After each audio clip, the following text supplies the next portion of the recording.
Hi అండి, ఎలా ఉన్నారు అందరూ? నేనైతే చాలా బాగున్నాను. మీరందరూ కూడా చాలా బాగుండాలని మనస్ఫూర్తిగా కోరుకుంటున్నాను.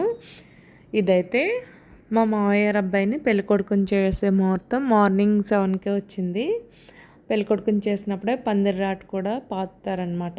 ఇలాగా అంటే ముందు నవధాన్యాలతో అవి పూజ చేసి కొబ్బరికాయ కొట్టి పందిర్రాటు పాతిన తర్వాత పెళ్ళికొడుకుని అయితే కూర్చోపెడతారు.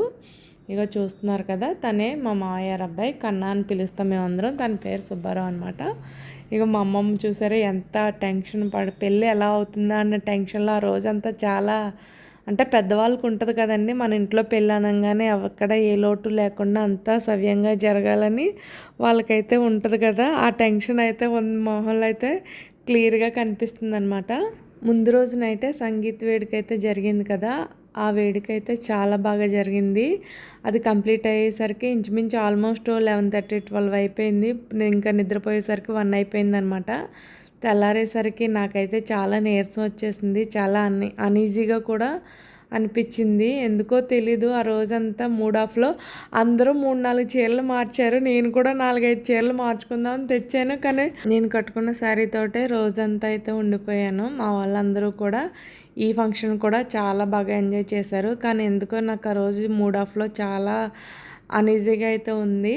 ఇక్కడైతే మా మావయ్య అత్తయ్య అక్షంతలు అయితే వేస్తున్నారు. పెళ్ళికొడుకు చేసిన తర్వాత తల స్నానం అయితే చేయించి ఇలాగ వైట్ బట్టలు అయితే కడతారండి. వైట్ బట్టలు కట్టి కూర్చోబెట్టిన తర్వాత అందరూ అక్షంతలు వేస్తారు. అందరూ అక్షంతలు వేసిన తర్వాత కాలుగోలు తీసి ముహూర్తం కూడా 10 గంటలకు వచ్చేసింది. కాలుగోలు తీసిన తర్వాత మళ్ళీ తలంటూ స్నానం చేయించిన తర్వాత కంకణం అయితే కడతారండి. కంకణం కట్టిన తర్వాత వెంకన్న బాబు దీపారాధన అయితే చేయిస్తారు. ఇదంతా కంప్లీట్ అయ్యేసరికి ఆల్మోస్ట్ 1:30 అయిపోయింది. పెళ్ళంటే ముందు రోజు 7వ తారీఖున అయితే పెళ్ళి కొడుకుని చేయడం, ఈ కాలుగోలు కార్యక్రమం, భోజనాలు ఇవన్నీ అయినాయి. 8 మార్నింగ్ 11:30కి అయితే పెళ్ళి అనమాట. అందుకనేసి అందరం కూడా పగల ముహూర్తం రావడం చేత బాగా ఎవరు కూడా స్ట్రైన్ అవ్వలేదన్నమాట. బాగా ఎంజాయ్ చేసాం. పెళ్ళి దగ్గర వీడియో అయితే ఇంకా బాగుంటుంది. చాలా బాగా ఎంజాయ్ చేసాం. ఇక వీళ్ళందరూ కూడా మా ఫ్యామిలీ మెంబర్స్ అండి. నా ఫేస్ చూసారా ఎంత డల్గా అయితే ఉందో చూడండి. మన కజిన్స్ పెళ్ళి అవుతున్నప్పుడు చాలా బాగా ఎంజాయ్ చేయాలని వాళ్ళ ముహూర్తాలు పెట్టినప్పుడే గట్టిగా అయితే ఫిక్స్ అయిపోతాం కదా. మేమైతే అలాగే ఫిక్స్ అయిపోయాం. కానీ పెళ్ళి అనేది ఇలా చిటికలో వచ్చి చిటికలో అయిపోయినట్టుగా అనిపిస్తుంది. అందులోనూ అమ్మమ్మ ఇంట్లో పెళ్ళి అంటే మన పుట్టిళ్ళ తర్వాత అంత ఫ్రీగా అంత నేచురల్గా ఉండే ఇల్లు ఏదైనా ఉందంటే అది అమ్మమ్మ ఇల్లే అవుతుందండి నాకు తెలిసినంత వరకు. ఎందుకంటే మా అమ్మమ్మ మమ్మల్ని చాలా బాగా చూసుకునేది. చిన్నప్పుడు సెలవులు రాగానే ముందు అమ్మమ్మ ఇంటికి అయితే వెళ్ళిపోయే వాళ్ళం. ఇక్కడైతే పెళ్ళికొడుకుని చేసేసారు కదా, పెళ్ళికొడుకుని చేసినప్పుడే పందిరాట అయితే పాతారు కదా. ఇక్కడైతే మా మావయ్య వాళ్ళ వియ్యంకుడు గారు దగ్గరుండి మరీ పందిరేస్తున్నారండి. అసలు వియ్యంకుడు ఇంటికి వచ్చాం కూర్చోవాలన్న థాట్ లేకుండా ఆయన ఎంత పని చేస్తున్నారో చూడండి. మా మావయ్య లాగున్నా మీరు కష్టపడుతున్నారు. విన్నారు కదా ఆయన మాటల్లోనే. ఇగోండి వీళ్ళ మావయ్య గారే ఆయన. అసలు మనిషి ఎంత సింపుల్గా ఉంటారో పని కూడా అంతే సింపుల్గా చేసేస్తారండి. పందిర్ దగ్గరుండి ఎలాగైతే కంప్లీట్ చేయించేశారు. అలాగా అబ్బాయిని చూడండి మేడం, ఇప్పుడు ఒకసారి న్యాచురల్గా అబ్బాయిని చూడండి.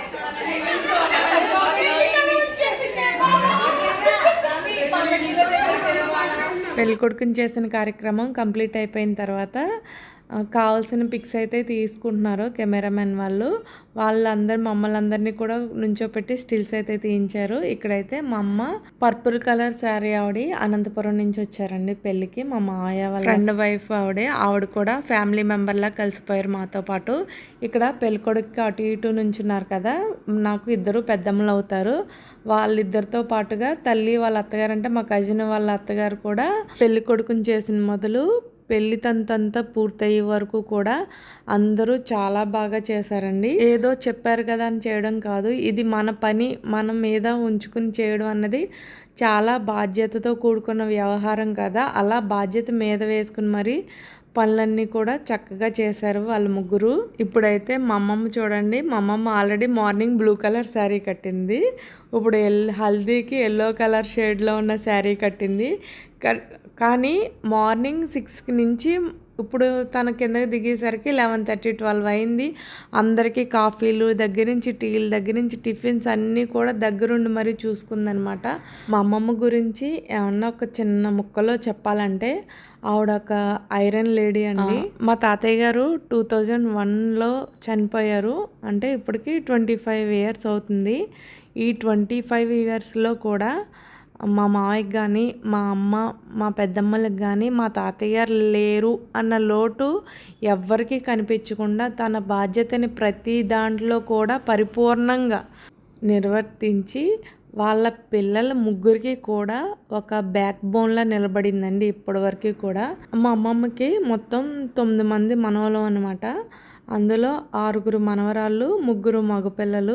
6 ఆడపిల్లలకి సంబంధించిన పెళ్ళిళ్ళ విషయాల్లో ఏంటి, అలానే పెళ్ళి అయిన తర్వాత తద్దులు కూడా మాకు చాలా ఇంపార్టెంట్ అండి. ఆ తద్దుల విషయాల్లో అయినా అది ఇది అని కాదండి, ప్రతి చిన్న విషయం దగ్గర నుంచి పెద్ద విషయం వరకు మా అమ్మమ్మ చేయలేనిదే ఏది జరిగేది కాదనమాట మాకు. ఇప్పటికీ కూడా మా అమ్మమ్మ పండక్కి ఇచ్చే 500 కోసం ఎదురు చూస్తూ ఉంటాం. ఆమె చేత ఇచ్చిన 500తో 5,000 ఇచ్చిన ఫీలింగ్ అయితే వస్తుంది. నాకైతే చాలా హ్యాపీ అనిపిస్తుంది. కానీ ఈ మధ్యకాలంలో ఇవ్వట్లేదు. ఈ వీడియో ద్వారా మీ కామెంట్ల ద్వారా మళ్ళీ అడుగుతున్నాను. మళ్ళీ ఈ సంవత్సరం పండగకైనా 500 ఇస్తుందో లేదో చూడాలి. 2-3 సంవత్సరాల నుంచి అయితే ఇవ్వట్లేదండి. ఇదైతే చాలా సీరియస్గా అడుగుతున్న విషయం. మీ కామెంట్ల ద్వారా చెప్పండి, అమ్మమ్మ గారు మీ 500 కోసం ఆవిడ ఎదురు చూస్తుందండి, ఇవ్వండి అని. 6 మనవరాల్లో ఇక్కడ మా చెల్లి అయితే మిస్ అయిపోయింది. మా చెల్లి అయితే ఈవినింగ్ వచ్చిందనమాట, అందుకని మిస్ అయిపోయింది. ఇక్కడైతే ఇక భవానీకి వీడియో తీసుకోవడం తప్ప వేరే పనేమీ లేదేమో అనేసి ఏలకోలం అయితే ఆడుతున్నారు మా బావగారు. ఇప్పుడు జరుగుతుంది ఏంటంటే, కాలుగోలు తీయడానికి ముందు ఆవు పాలలో రోకలను ముంచి వాటిని ధాన్యంలో 3 సార్లు పోటేస్తే అవి బొడ్డు దగ్గర అయితే పెడతారనమాట రోకలతోటి. ఇదైతే కంపల్సరీ చేయాలి మాకు. 6 పేరెంటాళ్ళు ఉంటారు కదండి, వాళ్ళైతే ఈ తంతునైతే కంప్లీట్ చేస్తారు. ఇదంతా కంప్లీట్ అయిపోయిన తర్వాత మంగళ చేత గోర్లు అయితే కట్ చేస్తారండి. గోర్లు కట్ చేసిన తర్వాత మంగళ స్నానానికి నీళ్ళు తీసుకురావడానికి అయితే పేరెంట్ వాళ్ళందరూ కలిసి ఇత్తడి బిందెలతో వెళ్ళి నీళ్ళు అయితే తీసుకురావాలి. ఇప్పుడు ఈ గోర్లు తీసేసిన తర్వాత అదే నలుగు పెడుతున్నారు కదా, పేరెంట్ వాళ్ళు 6 కూడా మొహానికి అవి నూనె రాసి నలుగు పెట్టిన తర్వాత నీళ్ళు తీసుకురావడానికి అయితే వెళ్ళి నీళ్ళు తీసుకొచ్చిన తర్వాత తలంటు అయితే పోస్తారండి. ఈ కార్యక్రమం అంతా కూడా జరిగి తర్వాత మళ్ళీ వైట్ బట్టలు వేసుకున్న తర్వాత కంకణం అయితే కట్టించుకోవడానికి పూజ అయితే జరుగుతుంది. వీళ్ళందరూ పేరెంట్ వాళ్ళండి, 6 మొత్తం.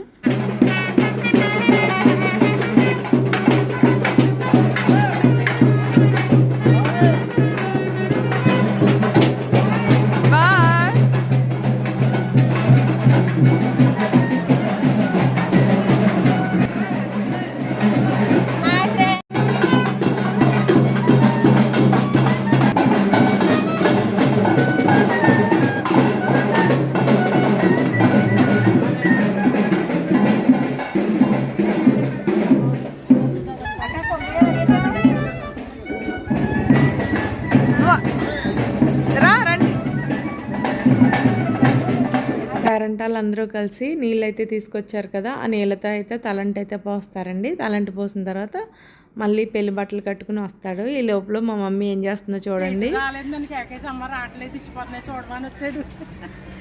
2 పట్టుకెళ్ళండి, ఇంకో వంట ఆయన వచ్చి, అమ్మ నాకు బూరెలు వేయడం సరిగ్గా రావట్లేదు అని అంటే వచ్చి వంట ఆయన దగ్గర కూర్చుని మా అమ్మ బూరెలు అయితే వేస్తుంది. కాలుగోలు తీసేసిన తర్వాత కంకణం కట్టాక మళ్ళీ తల స్నానం చేయకూడదు అన్నారండి.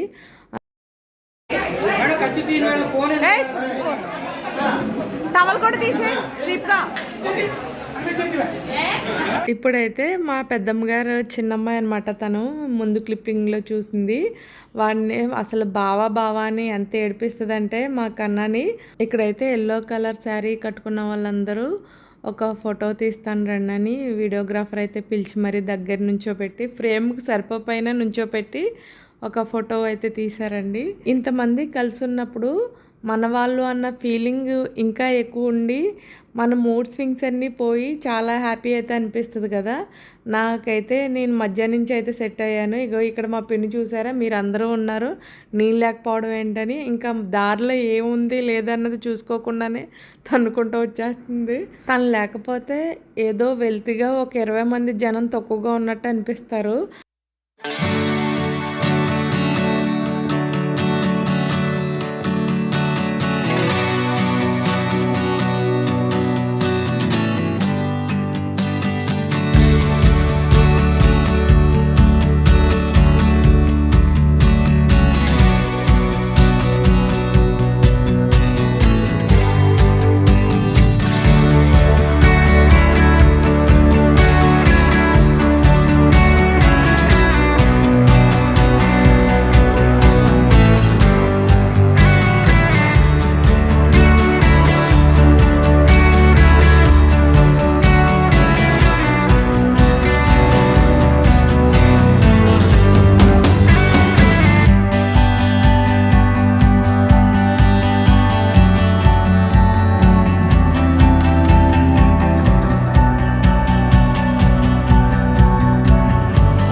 వీళ్ళైతే బ్రదర్ అండ్ సిస్టర్స్ అనమాట. లైన్గా నుంచున్నారు కదా. పెద్దాడు ఏమో పెళ్ళి కొడుకు, మధ్యలో ఉన్నది సిస్టర్. ఇప్పుడు చిన్నాడు పెళ్ళి కూడా చేయాలి తొందరలోనే. చిన్నాడు పేరు రాజేష్ అనమాట. మేమందరం చిన్న అని పిలుస్తాము. నిజంగా అన్నయ్య పెళ్ళిని భుజాల మీద వేసుకుని నడిపించాడనమాట. వీడి గురించి అంతా రిసెప్షన్ వీడియో ఉంది, అందులో చెప్పుకుందాం. ఎందుకంటే ఆ రిసెప్షన్ అంత బాగా జరగడానికి కారణం ఏకైక వ్యక్తి మా చిన్నానే. అన్నయ్య పెళ్ళిని భుజాల మీద వేసుకుని నడిపిస్తే ఎలా ఉంటుందా అన్నది చూపించాడు. ఇక్కడైతే మా అమ్మ మా తమ్ముడు పిక్స్ తీయించుకున్నారు కదా. మా అమ్మ కూడా వాళ్ళ పుట్టింటికి వచ్చానన్న ఆనందంలో చాలా పిక్స్ అయితే తీయించుకుందండి. ఈ మధ్యకాలంలో మా మమ్మీని ఫొటోస్ తీయించుకోవడానికి అని కానీ మా డాడీ పోయిన తర్వాత దేనికి ముందుకు రావడం అయితే జరగడం లేదు. కానీ వాళ్ళ ఇంట్లో ఫంక్షన్ కాబట్టి ప్రతి దానికి అందంగా వచ్చి నిలబడింది. ఇలాగే ప్రతి ఫంక్షన్లోనే ఉండాలని నేను, మా తమ్ముడు, మా చెల్లి కూడా చెప్తాము. ఎందుకు అంటే మన జీవితంలో ప్రతి విషయాన్ని కూడా ఎంజాయ్ చేయాలండి. జీవితం అనేది చాలా చిన్నది. మళ్ళీ ఈరోజు రేపు రావాలంటే తిరిగి రాదు కదా. మనం ఎప్పుడూ కూడా పాజిటివ్ మైండ్ సెట్లోనే ఉండి మన చుట్టూ ఉన్న వాతావరణం ఎంత నెగిటివిటీగా ఉన్నా మన మైండ్ పాజిటివిటీతో నిండిపోయి ఉంటే ఖచ్చితంగా మనకి మంచిగా జరుగుతుందని నేనైతే గట్టిగా నమ్ముతానండి. ఇక్కడైతే మా ఆంటీ సరదాగా కూర్చుని పిల్లలతో పిక్స్ అయితే తీయించుకుంటుంది. మా ఇంట్లో అందరూ కూడా చాలా చిన్న విషయాన్ని కూడా ప్రతి విషయాన్ని ఎంజాయ్ చేయడానికే చూస్తారు.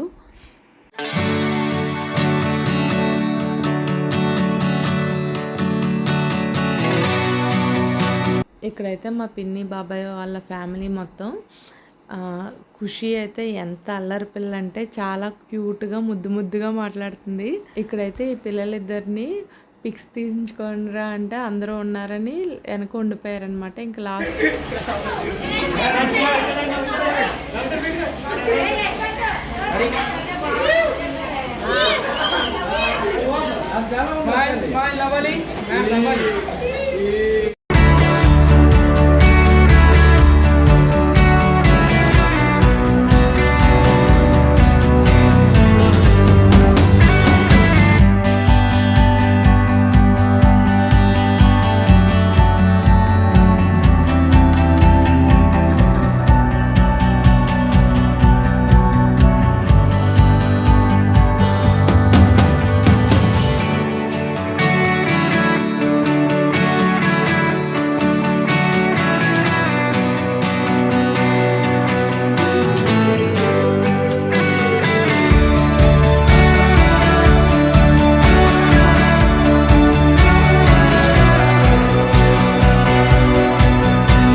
నా భోజనం చివరి వరకు రాకుండానే పులుసేసైనా అంటూ వస్తున్నారు మా బావగారు. అందుకనేసి ఆయనతో గొడవ అయితే పడుతున్నాను.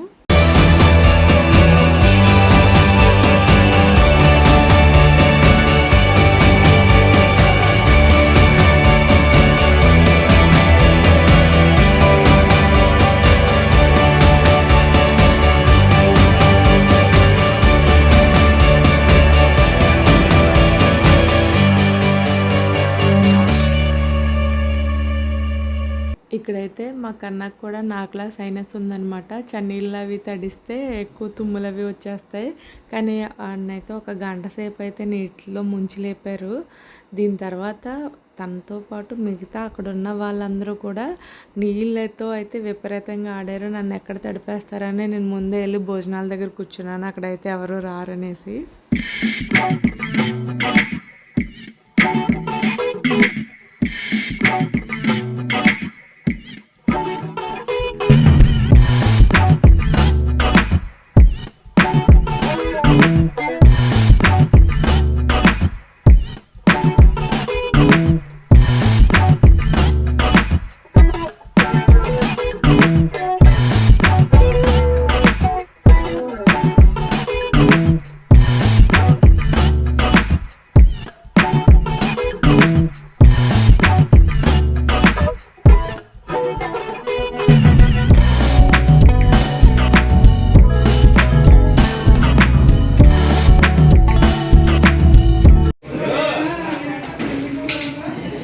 తినమా వంటలు ఎలా ఉన్నాయి చెప్పు.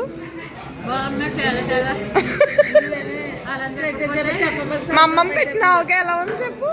చాలా బాగుంది. ముక్క కూడా చాలా బాగుంది. పెడితే అమ్ములుగారే పెట్టాలండి. ఆవకాయ పెట్టలేరు. ఇప్పుడు ఏం బాగుంది దగ్గర ఉందని చెప్తుందండి.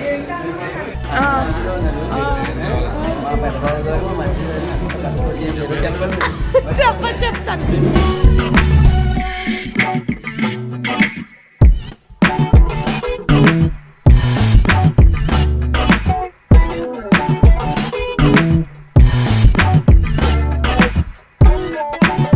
ఇక్కడ నుంచున్న ఆవిడైతే బ్లూ కలర్ శారీ ఆవిడ మా అమ్మమ్మ వాళ్ళు చుట్టాలండి. వాళ్ళు రాజమండ్రిలో ఉంటారంటే ఎప్పుడైనా రాజమండ్రి మీ ఇంటికి వస్తే నన్ను గుర్తుపడతారా లేదా అని వీడియో క్లిప్ తీసి యూట్యూబ్లో పెడతానని అంటే, ఒకసారి చూస్తే చాలమ్మా నువ్వు యూట్యూబ్లో పెట్టక్కర్లేదు అని నవ్వుతున్నారు. తర్వాత మా మావయ్య వచ్చి ఇంకా పెళ్ళికొడుకుని చేస్తాం కదా, రేపు మీ ఇంటికి వెళ్ళిపోయి రేపు రా అంటే, నేనేం మీ ఇంట్లో ఉండట్లేదు హారిక గారి ఇంటికి వచ్చానని వేళకోళం ఆడుతున్నాను. నేను పెళ్ళికొడుకు వెళ్ళేటప్పుడు క్లిప్స్ తీసాను అనుకున్నానండి. ఆ క్లిప్స్ అయితే తీయలేదు. ఇప్పుడు అయితే మా సిస్టర్ వాళ్ళు ఇప్పుడు వచ్చారనమాట. మేము అందరం ఎర్లీ మార్నింగే పెళ్ళికి అయితే బయలుదేరాం. పెళ్ళికొడుకు వెళ్ళిపోయాక ఖాళీగా కూర్చో